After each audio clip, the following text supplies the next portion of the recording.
پھر چاہا آگے بڑھنا تو پھر زمین کے اندر میرے گھوڑے کے پیر دھنسنے لگے، پھر معافی مانگی۔ کریم تیرے معاف کرنے کی ادا پہ بھی قربان جائیں۔ یہ نہیں فرمایا کہ تو بار بار یوں ہی کرتا ہے، فرمایا معافی مانگتا ہے، جا میں نے معاف کیا۔ کہتے ہیں 3 دفعہ میں آگے بڑھا، 3 دفعہ حضور نے معاف کیا تو مسکرا کے فرمانے لگے تو یہاں مجھے گرفتار کرنے آیا ہے، وہ کیسر روم کا علاقہ فتح ہوگا۔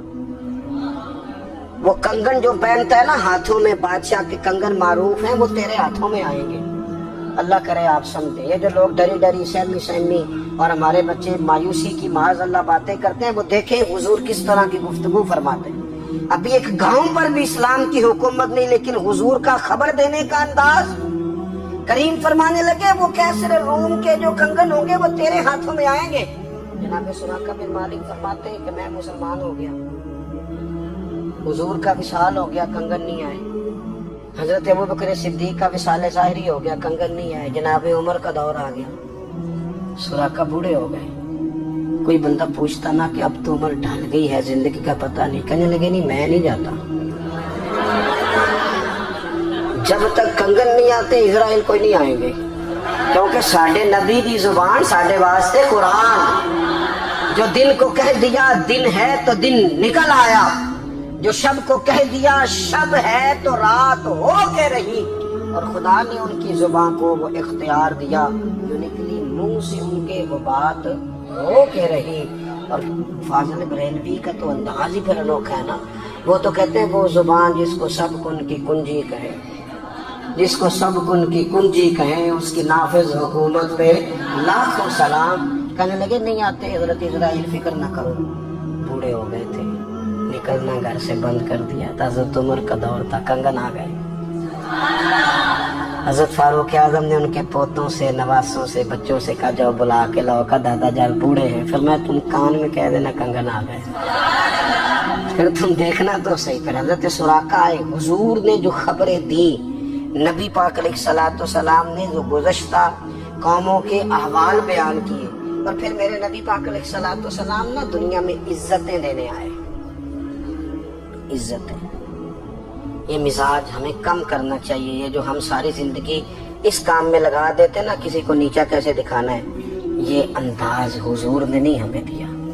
اب دیکھو حضور تشریف لائے تو ہمیں پتہ چلا کہ حضرت یوسف جیسا سونا کوئی نہیں، حضور تشریف لائے تو ہمیں پتہ چلا کہ حضرت داؤد جیسی خوبصورت آواز کسی کی نہیں، حضور تشریف لائے تو ہمیں پتہ چلا کہ جناب عیسیٰ علیہ السلام کا فقر اختیاری کس طرح کا تھا، محبوب تشریف لائے تو ہمیں پتہ چلا کہ حضرت موسیٰ کا جلال کس طرح کا تھا۔ یہ تو حضور آئے تو نبی پاک علیہ السلام نے اس کی بھی عظمت بیان کی، اس کی بھی شان بیان کی، حضور نے بتایا کہ ابوبکر صدیق کی شان کیا ہے، فاروق اعظم کا مرتبہ کیا ہے، عثمان غنی کی حیا کیا ہے، مولا علی کی شجاعت کیا ہے، اہل بیت نبوت کی عظمت کیا ہے۔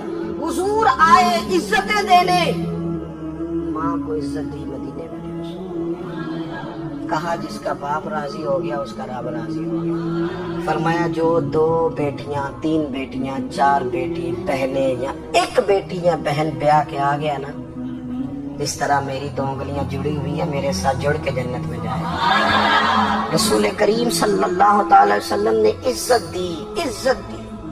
حضور عزتیں دینے، کوئی اعزاز نہیں، ان پڑھ بندہ ہے، سادہ ہے، غریب ہے، مزدوری کرتا ہے، ہاتھوں پہ چھالے، یا رسول اللہ اس کا بھی کوئی اعزاز ہے؟ قربان جائیں، میرے کریم نے عزت دی، فرمایا محنت کر کے روزی کمانے والا تو اللہ کا دوست ہے، یہ اینٹیں اٹھانے والا، یہ مشقتیں کرنے والا، یہ صبح دیہڑی پہ جانے والا، یہ بیچارہ جو اچار سے روٹی کھاتا ہے، تو نے ہر شخص کی قسمت میں یہ عزت لکھی اور آخری خطبے کی صورت میں وصیت لکھی۔ رسول کریم نے ہر بندے کو اعزاز دیا، عظمتیں دی، حضور عزتیں دینے آئے، نبی پاک علیہ السلام نے اعزازات دیے، حضور نے نوازا، یہ ساری چیزیں میرے رسول پاک کی تشریف۔ اور پھر یہ جو حضور کے صحابہ اور اہل بیت ہے نا، یہ بھی میرے نبی پاک کی نبوت کی دلیل ہے، اتنی جلدی انقلاب آیا نہیں کرتے، وہ کل تک جو رہزن تھے حضور نے راہبر بنا دی، وہ لوگ جو کل تک ایک دوسرے کے گلے کاٹ کے کھاتے تھے، ایک دوسرے کو مارتے تھے، تکلیف پہنچاتے تھے، برادری ازم پہ لڑتے تھے، حضور نے بھائی بھائی بنا دیے۔ ایک پلیٹ میں کھانا کھانے لگے سیدنا بلال حبشی، صہیب رومی، سلمان فارسی، حضور نے یوں کر کے ملا دیا۔ نبی کریم علیہ السلام نے تقسیمیں ختم کر دی دنیا۔ حضور کے صحابہ نے اپنا کردار اس طرح کا دکھایا، اتنا بلند کیا، اور صحابہ کرام علیہم رضوان اس کو دیکھ کر اتنی بلندیوں پہ گئے کہ گواہیاں اللہ کا قرآن دیتا ہے۔ فرمایا محمد رسول اللہ والذین معہ اشداء علی الکفار رحماء بینہم تراہم رکعا سجدا یبتغون فضلا من اللہ ورضوانا۔ فرمایا یہ جو میرے محبوب کے ساتھ والے ہیں کافروں پر سخت ہیں، آپس میں نرم دل ہیں، تم جب بھی انہیں دیکھو گے سجدے کرتے دیکھو گے، رکوع کرتے دیکھو گے، تم انہیں دیکھو گے اللہ کی رضا کے متلاشی ہیں۔ انہیں ساری مادہ پرستی سے نکال کر محبوب نے رب کی رضا کے رستے پہ ڈال دیا۔ میرے نبی کریم سید عالم صلی اللہ تعالی علیہ وسلم کی نبوت کے دلائل کے طور پر یہ ساری چیزیں آئیں۔ بس میں بات سمیٹنے لگا ہوں۔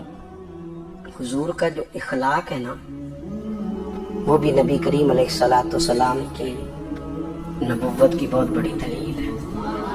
وَإِنَّكَ لَعَلَىٰ خُلُقٍ عَظِيمٍ۔ محبوب ہم نے آپ کو نا خلق عظیم کا مالک بنایا ہے۔ کچھ لوگ سمجھتے ہیں صرف آپ کا بولنے کا انداز ٹھیک ہو تو آپ با اخلاق ہے۔ نہیں بھائی، بولنے کا انداز ٹھیک ہونا با اخلاق نہیں، سچ بولنا اخلاق کی علامت ہے۔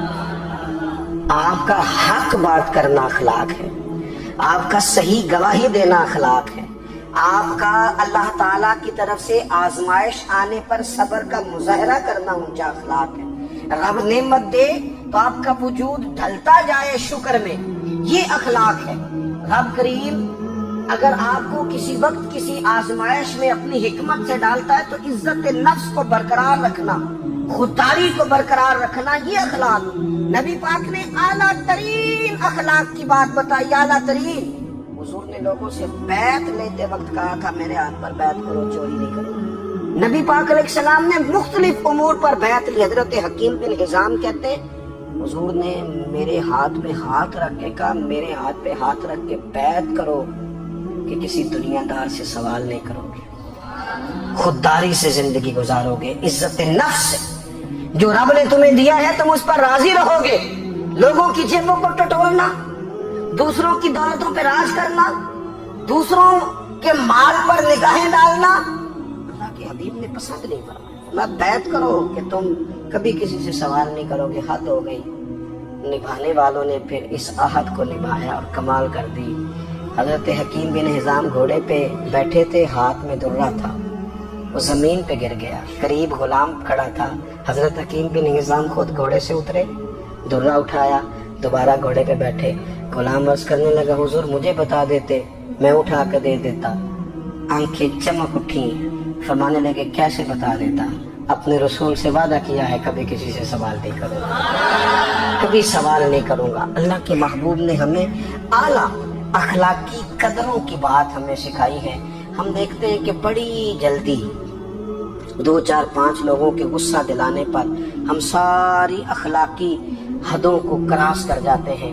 دوستو ہمارا ایک وژن ہونا چاہیے، ہمارے ذاتی رویے بڑے معتبر ہونے چاہیے، لین دین کے معاملات کے اندر مسلمانوں کو بڑا صاف ستھرا ہونا چاہیے۔ ہمیں اپنی معاشی زندگی میں روزمرہ کے معاملات میں ہماری توجہات کا مرکز صرف اللہ رسول کی ذات ہونی چاہیے۔ رب کریم نے اپنی حکمت سے کسی کو کتنا دیا ہے یہ اس کی حکمت کے تقاضے ہیں۔ ہمیں اس نے جس رنگ میں جس حال میں رکھا ہے ہمیں اپنے رب کی رضا پر بہت زیادہ مطمئن ہونا چاہیے۔ اچھا پھر ایک اور بات،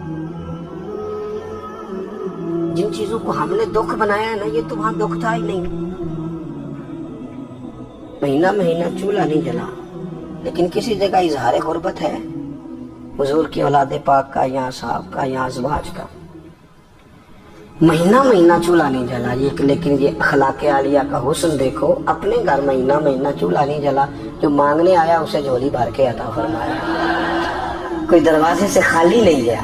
عزیز بھائی، اگر زندگی میں اخلاقی قدریں ہم اپنا لیں اور ہم تھوڑا تھوڑا کر کے اپنے آپ کو تبدیل کریں، ساری زندگی توجہ رہی کہ فلاں کیا کر رہا ہے، فلاں کیا کر رہا ہے، تھوڑا سا گردن کو جھکا کے اپنے اوپر توجہ ڈالیں، اپنے آپ کو وقت دیں، حضور کے اخلاق عالیہ کی روشنی میں، تعلیمات حسنہ کی روشنی میں ہم اپنے کردار و عمل پر تھوڑی توجہ دیں۔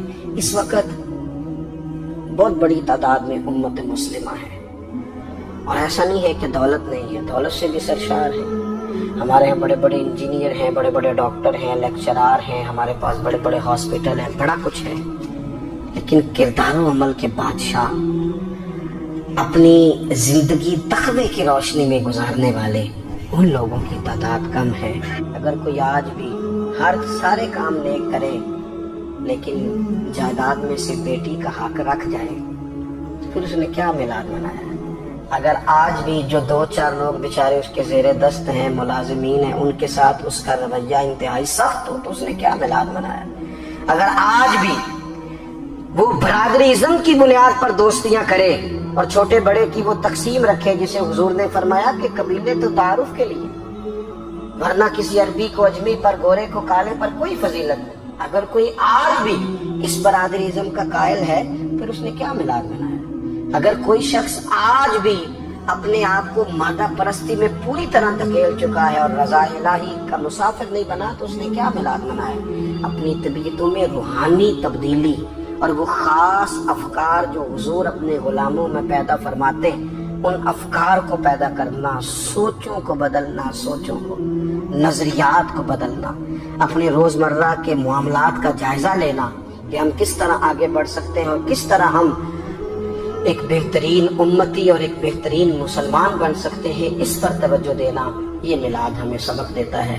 اللہ تعالیٰ مجھے اور آپ کو عمل کی توفیق عطا فرمائے۔ آخر دعوانا ان الحمدللہ۔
وسيدنا